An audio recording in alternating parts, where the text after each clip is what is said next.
الصبح بدا من طلعته بڑے بڑے مکے کے سرداروں نے پیغام نکاح دیا، حضرت خدیجہ خاموش رہیں، نکاح نہیں کیا۔ لوگوں نے بڑی وجوہات بیان کی، الگ الگ باتیں لکھی۔ شیخ محقق شاہ عبدالحق محدث دہلوی فرماتے نہیں، اصل بات اور تھی۔ عرب کے اندر سال کے بعد عورتوں کا ایک میلہ لگتا تھا خانہ کعبہ کے پاس، صرف عورتیں اکٹھی ہوتی تھی، میلہ لگا ہوا تھا۔ ایک تورات جاننے والا یہودی عالم بھی آیا ہوا تھا، وہ بیویوں کے مجمع پہ نظر ڈال کے کہنے لگا، بیویوں مرد کا کام تو کوئی نہیں عورتوں کے مجمع میں بات کرنا، لیکن میں تمہیں ایک پیغام دینے لگا ہوں۔ اللہ کے آخری رسول جو مکے میں پیدا ہونے والے ہیں، ان کے آنے کا وقت قریب آ گیا ہے۔ وہ بیوی بڑی خوش نصیب ہوگی جنہیں ان کی رفاقت ملے گی۔ عورتوں نے جب دیکھا کہ مرد آ گیا عورتوں کے میلے میں، تو انہوں نے ڈانٹا جھڑکا، کہا چل اٹھا اپنی کتابیں اور نکل جا۔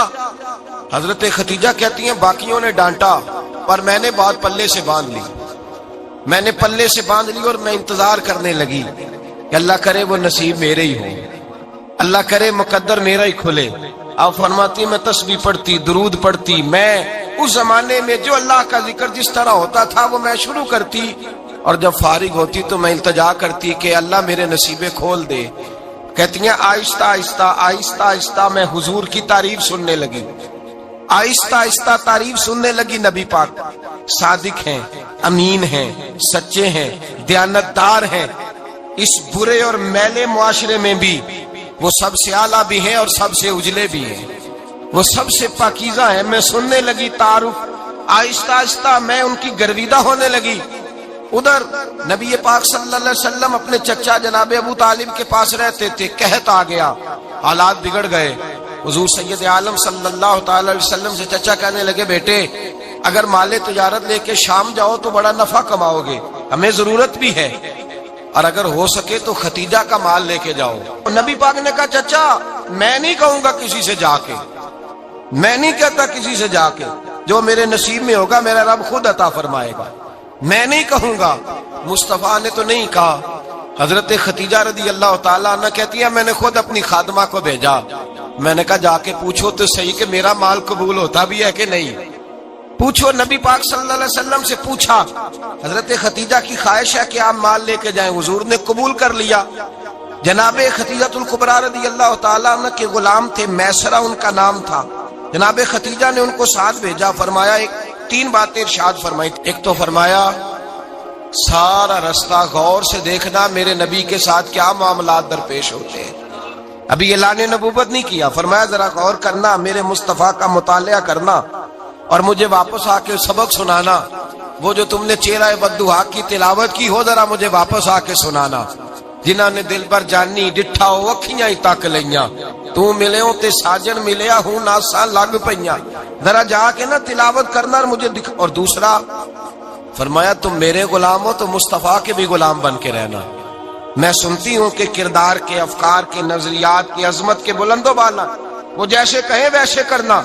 اور تیسری حضرت خدیجہ نے نصیحت فرمائی، فرمایا محمد ابن عبداللہ صلی اللہ علیہ وسلم کی رائے سے اختلاف نہ کرنا۔ یہ چلتے ہوئے معاہدہ کیا، جو وہ کہہ دے سو کر جانا۔ غلام کہتے ہیں میں ساتھ گیا، باتیں میں نے سن لی، لیکن جب سفر شروع ہوا نا، ابھی چند منزلیں طے ہوئی تھی، میں نے کہا خدیجہ آپ نے کیا نصیحت کرنی تھی، ان کے ساتھ جو رہے گا وہ ان کا غلام ہی بن جائے گا، ان کے ساتھ جو رہے گا تو اجے میرا محبوب نہیں ڈٹھا جن ویکھ کے چن شرماوے، جے رکھے ہاتھ پھلاں وچ ہاتھ نال پھلا رل جاوے، تے ادھی راتی چن چڑھ جاندے جدوں جلوہ فرماوے۔ مایا جو بھی ساتھ رہتا غلام ہو جاتا۔ میسرہ کہتے میں گیا، تجارت شروع ہوئی۔ کہتے ہیں نبی پاک صلی اللہ علیہ وسلم جب منڈی میں پہنچے تو لوگ قسمیں اٹھا اٹھا کے مال بیچ رہے تھے۔ اللہ کے محبوب جب گئے نا تجارت کرنے،